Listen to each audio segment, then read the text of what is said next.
नमस्कार दोस्तों, मैं आपके साथ हूँ फिर से रहमान सैफी और पहुँचा हूँ मुकेश वैद्य की बात। उससे पहले एक बात ज़रूर बताऊँगा आपको, ये खबर जो है आप जनता रिपोर्टर के ऑफिशियल पेज पर देख रहे हैं। अगर आपने पेज को लाइक नहीं किया, फॉलो नहीं किया तो लाइक कर लीजिए, क्योंकि आपका एक लाइक हमारी अपार सफलता के लिए बहुत ज़्यादा ज़रूरी है। तो मुकेश वैद्य जी के पास पहुँचा हूँ एक बहुत ज़रूरी सवाल निजीकरण को लेकर, निजीकरण या साजिश है सफाई कर्मचारियों के खिलाफ, उसको लेकर। वैद्य जी, सवाल वही है जो बराबर चल रहा है। आप देख रहे हैं निजीकरण का मामला आसमान छू रहा है बिल्कुल, कर्मचारी बहुत ज़्यादा परेशान है उसको लेकर। और आप क्योंकि कर्मचारियों के हित में उनकी एक संगठन चलाते हैं, all municipal corporation staff union, तो मेरा फ़र्ज़ भी है आपसे और आपका धर्म भी है उनके बारे में बताना। वैद्य, आपसे जानना चाहता हूँ कि निजीकरण या साजिश है? देखिए, ये साजिश है और जो नेता लोग हैं वो कर्मचारियों का बेवकूफ़ बना रहे हैं। सीधा सीधा सा मतलब है कि अधिकारी ने ये लिख के दिया हुआ है और कई बार आपके चैनलों पे भी कहा है कि जो सफाई कर्मचारी काम कर रहा है उसका निजीकरण नहीं होगा। लेकिन उसके बाद जैसे अभी केजरीवाल जी ने वहाँ सिविक सेंटर पर धरना प्रदर्शन किया है, ये सरेआम बेवकूफ़ बनाने वाली बात है। जो निजीकरण किया जा रहा है वो कूड़े का निजीकरण किया गया। और अगर कूड़े का तुम इतने ही निजीकरण को रोकने वाले बन रहे हो तो ये जो प्राइवेट वो क्या नाम है उनका, सरदार जी का, गोल्डी के नाम से सरदार जी हैं, उनकी एक कंपनी है बहुत बड़ी मेट्रो के नाम से, उन्होंने इसका कॉन्टैक्ट लिया है। और वो इतना बड़ा कॉन्टैक्ट है, वो धीरे धीरे सैफी साहब वो क्या कर रहे हैं कि आने वाले समय में जितने भी ये कर्मचारी लग रहे हैं, ये जैसे जैसे रिटायर होते जाएंगे, जैसे जैसे हटते जाएंगे, आगे निगम में भर्ती नहीं होगी। ये उसका निजीकरण की ओर जा रहे हैं। अगर तुम में ताकत है और तुम्हें रोकना है तो वो जो सरदार जी ने कॉन्टैक्ट लिया है डोर टू डोर का कूड़ा उठाने का, आप उसे बंद कराओ। और इसमें बड़ी बहुत मोटी मिली भगत होती है। जैसे कि मैंने अभी परसों भी वीडियो बनाई संडे को, ये आपके ही बाजू में जो ये कौन सा कॉम्प्लेक्स बन रहा है, इसके बाजू में डक्स रोड के बिल्कुल सामने वार्ड नंबर 226 में ही, इसी रोड पर हम जब बाहर जाते हैं, एमसीडी की गाड़ियाँ, मलबे का ढेर, कूड़े का ढेर दुनिया भर का वहाँ पर लग रहा है। निजीकरण और ये प्राइवेटेशन किसी से ना रुका है ना रुकेगा। और ये प्राइवेट कंपनियों को कूड़ा उड़ा दे रहे हैं, काम तो प्राइवेट कंपनी भी नहीं कर सकती। लेकिन अगर तुम्हें विरोध करना है तो जो ये कूड़े की गाड़ियाँ, जो ये कॉन्ट्रैक्ट प्राइवेट को दिया है, आप इसका विरोध करो। लेकिन ये जो ठेकेदारी प्रथा में जा रही है, एमसीडी ठेकेदारी प्रथा में जा रही है, ये बेवकूफ़ बनाने वाली बात है। तो ठेकेदारी प्रथा में अभी इस वक्त सिर्फ प्राइवेट कूड़ा कॉन्ट्रैक्ट दिया है, लेकिन जो हमारा कर्मचारी आज की डेट में लगा हुआ उसे कोई प्राइवेटेशन उनका नहीं कर सकते ये। लेकिन एक बात यहाँ पर है वैद्य, तो कर्मचारी क्यों डरा हुआ है? फिर इतनी सारी बातें कहाँ से निकल कर आ रही हैं? जब प्राइवेट अगर वो कंपनी अपना काम करेगी तो उसको उठाने के लिए जो कर्मचारी लाया जाएगा वो प्राइवेट ही तो होगा, वो कि सरकारी हमारे निगम का कर्मचारी तो होगा नहीं। देखिए सैफी साहब, आपको एक चीज़ बताना चाहता हूँ साफ साफ, जो अभी इन्होंने कूड़ा प्राइवेट दिया है, हमारा कर्मचारी जो झाड़ू लगाएगा, उसकी जो ढेरी बनेगी, जो नाले निकालेगा, नाला निकालेगा, उसको ये जो प्राइवेट कंपनी है ये उसको सबको उठाएगी। हमारे कर्मचारी का काम केवल झाड़ू लगाना है। बाकी अभी आपने देखा होगा आनंद विहार में परसों कुछ रक्शे दिए हैं कूड़े के लिए, वो उनके प्राइवेट आदमियों को दिए हैं उन्होंने, हमारे किसी सरकारी कर्मचारी को नहीं दिए। और जो ये काम कर रहे हैं हमारे कर्मचारी, ये झाड़ू का काम ऐसी एज इट इज करते रहेंगे। इनका काम बल्कि उन्होंने थोड़ा हल्का किया है। अब उसे देखना ये है कि इसमें कितना भ्रष्टाचार होता है। ये उस काम को हमारे ही कर्मचारियों से कराएंगे जो प्राइवेट कंपनियों को दिया है, या उन प्राइवेट कंपनियों के प्राइवेट आदमी आते हैं। मुझे नहीं लगता कि वो प्राइवेट आदमी आकर के यहाँ प्राइवेट कर्मचारियों से काम करा पाएंगे। ये 100% मैंने पहले भी आने को बार कहा है, क्योंकि मैंने बहुत बार देखा है। आज से 20 साल से ये लग रहे हैं प्राइवेटेशन प्राइवेटेशन प्राइवेटेशन करने। इन्होंने पीडब्ल्यूडी के रोड प्राइवेट कंपनियों को दिए थे, वो वापस आज हम ही पर पीडब्ल्यू के रोड करा रहे हैं। डीडीए के रोड इन्होंने पहले प्राइवेट दिए थे कंपनियों को, वो आज हम ही करा रहे हैं। इन्होंने टॉयलेट्स वगैरह, शौचालय वगैरह पहले प्राइवेट कंपनियों को दिए, वो आज फिर हमारे पास आ गए।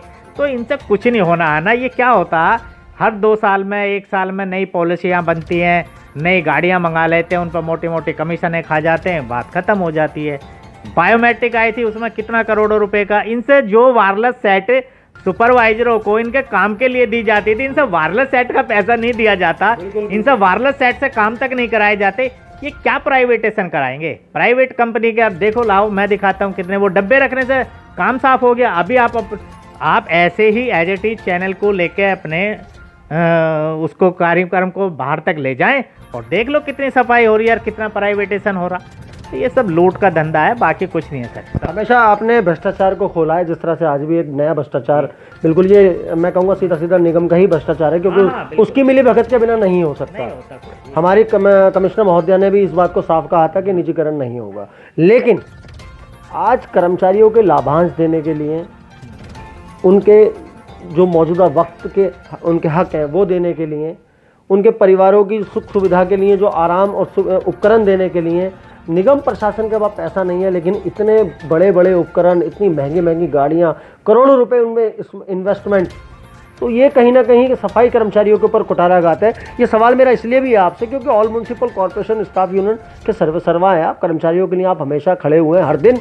मैं हमेशा नहीं कहूँगा, हर दिन कहूँगा, क्योंकि हर दिन मैंने आपको देखा है किसी ना किसी एक कर्मचारी के लिए, 10 कर्मचारियों के लिए आप जोन, एडीएमसी, नॉर्थ जोन, मतलब अलग अलग जगहों पे कर्मचारियों के लिए जाते हुए। तो मेरा सवाल आपसे सीधा सीधा है। देखिए सैफी साहब, मैं एक हमारे पूजनीय राजीव दीक्षित जी, मैं उन्हें कई बार बहुत अच्छी तरह सुनता हूँ।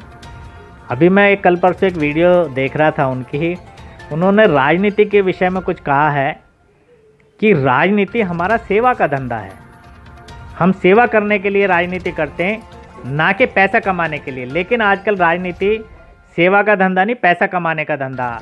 जैसे उन्होंने बताया कि वे डीए, ये पेंशन, खाना पीने पर बहुत करोड़ों रुपया, 72,000 करोड़ रुपया साल का, 72,000 कुछ लाख रुपया साल का खर्च होता है नेताओं पर।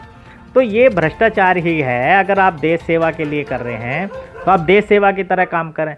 तो इसी तरह से भ्रष्टाचार के विषय में जब भी कोई बोलता है, आज राजीव दीक्षित जी नहीं है, तो उनके जो बनाए हुए असूल हैं, जो उन्होंने रिसर्च किया है इन सब चीज़ों पे, उन सब चीज़ों को देखते हुए मैं तो यही कहना चाहता हूँ कि राजनीति से जो भ्रष्टाचार पनप रहा है वो जनता की जेब पर बोझ पड़ता है। तो हम चाहते हैं कि इन सब चीज़ों पर सुधार हो, लेकिन सुधार करने वाले लोग ही भ्रष्टाचार करेंगे तो कहाँ से सुधार हो पाए। बहुत बड़ी बात आपने कही। मैं चलते चलते एक आखिरी सवाल जरूर पूछूंगा आपसे। बहुत सारे संगठन और बहुत सारे संयुक्त मोर्चे और एक बहुत बड़ी कोर कमेटी हमेशा कर्मचारियों के लिए खड़ी हुई है, आके कर्मचारियों के हक, मांगों, डिमांडों को पूरा करवाने के लिए, लेकिन कहीं ना कहीं देखा जा रहा है लास्ट में आके विफल हो जाती है। क्या वजह मानते हैं? देखिए, कोई भी सच्ची नीयत से कोई काम नहीं कर रहा है, सिर्फ अपनी नेतागिरी चमकाने के लिए 10, 20, 50, 100 लोग इकट्ठे हो गए और उन्होंने कहा जी हम धरना कर रहे हैं, प्रदर्शन कर रहे हैं। बताओ क्या मांग करा है? मैं उन जीती हुई यूनियनों के बारे में बताना चाहता हूं कि जो 2 यूनियन जीती हैं, अगर वो एक कर्मचारी को पे स्लिप तक अगर मुहैया नहीं करा सके 4 साल के अंदर, तो फिर इससे ज़्यादा। अभी उन्होंने 3 तारीख को प्रदर्शन किया था, पूछ लेना उनसे क्या उन्होंने मांग डिमांड पूरी कराई है। सुपरवाइजरों को तीसरा महीना लग गया, वेतन नहीं मिल रहा है। इससे ज़्यादा और गंदा और भ्रष्टाचार क्या होगा? अच्छा, बहुत सारे लोग कहते हैं कि सुपरवाइजरों को तनख्वाह की ज़रूरत नहीं है। मैं मानता हूं कि सभी सुपरवाइजरों को तनख्वाह नहीं है, मुकेश जैसे को तो ज़रूरत है। भाई सभी तो भ्रष्ट नहीं हो सकते ना, तो उनमें मुकेश वैद जैसा भी तो कोई व्यक्ति होगा। बहुत सारे लोग ऐसे होंगे जो तनख्वाह से पालन पोषण करते हैं। तो इसलिए तनख्वाह कुछ लोगों को देखकर कुछ की जो उन्हें छांट लो। भाई जिसे तनख्वाह की ज़रूरत नहीं है, जो रिश्वत से काम चला रहा, उसको मत दो तनख्वाह, लेकिन मेरे जैसे की तो तनख्वाह दे दो। तो इसलिए भ्रष्टाचार के लिए, और जो आप पूछ रहे थे कि यूनियनें जो कर रही हैं, ये सब ढकोसलेबाजी है। मैं चैलेंज कह के कहता हूं कि आज की डेट में कर्मचारी कोई प्राइवेट नहीं होगा, लेकिन आने वाले समय में भर्ती नहीं होगी। और जब भर्ती नहीं होगी तो धीरे धीरे जैसे प्राइवेटेशन कर रहे हैं, उससे क्या होगा कि मोटी रकम खाने के लिए, जिनको मैं बार बार कहता हूं अधिकारियों को और कुछ जो नेता टाइप के लोग होते हैं, उनको मिलने के लिए कमीशन और ये सब काम मिलते रहेंगे, जनता का भला नहीं होगा। एक बहुत बड़ा खुलासा आज मुकेश वैद्य जी ने किया है निजीकरण या साजिश सफाई कर्मचारियों के लिए, उसके ऊपर। ये एक बिल्कुल नई तरह का खुलासा है, क्योंकि अभी तक हमें भी इसकी जानकारी नहीं थी। मुकेश वैद्य जी के पास आया तो इसकी मुझे भी समझ में आई है, और इसको भी आगे मैं सवाल डालूंगा। जी मुकेश वैद्य। सैफी साहब, देखिए, जो लोग रिटायर्ड हो गए, 6-6 महीने से पेंशन नहीं मिल रही, इससे ज़्यादा बड़ा दुर्भाग्य और क्या होगा देश का? बहुत बड़ा। मेडिकल के लिए, कैशलेस कार्ड के लिए ये 35,000 रुपये के करीब एक जो रिटायर्ड आदमी होता है उसका पेंशन के लिए 35,000 रुपये सरकार ये IMCD जमा करा के एक कैशलेस कार्ड देते हैं। उस कैशलेस कार्ड पे उसको एडमिट नहीं करते वहाँ कर्मचारी को, उसका कोई फ़ायदा नहीं है। ये बेवकूफ़ बनाने के सिवा कोई काम नहीं करते। एक जब मैं निगम में आया था तब मैंने ये कैशलेस कार्ड सुना था कि कैशलेस कार्ड होता है, लेकिन आज 4 से 5 साल का मुझे भी वक्त हो गया है मुकेश वैद्य जी, मैं इस कैशलेस कार्ड की शक्ल नहीं देख पाया आज तक। तो ये कहीं ना कहीं एक, मैं सभी जितने भी यूनियन सफाई कर्मचारियों के लिए या अन्य विभागों में जितने भी यूनियन काम करती हैं, वो कम से कम अपने कर्मचारियों के लिए, जो उनके साथ काम करने वाले कर्मचारी हैं, उनके हकों के लिए, उनकी लड़ाई जो लड़ती हैं, उन सबसे मैं आग्रह करूंगा कम से कम अपने कर्मचारियों को वो कैशलेस कार्ड दिलाने की अति कृपा करें और उसके लिए एक लड़ाई लड़ें, एक आंदोलन करें, जिससे वो कर्मचारी को कैशलेस कार्ड मिल सके, जिससे उसके घर परिवार की जो मेडिकल से जुड़ी जो परेशानी है वो कम से कम थोड़ी सी हल हो जाए। तो दोस्तों, अगले मुद्दे के साथ मुकेश वैद्य जी के साथ इसी बात को आगे बढ़ाते हुए आपसे दोबारा मुलाकात होगी। जय हिंद, जय भारत।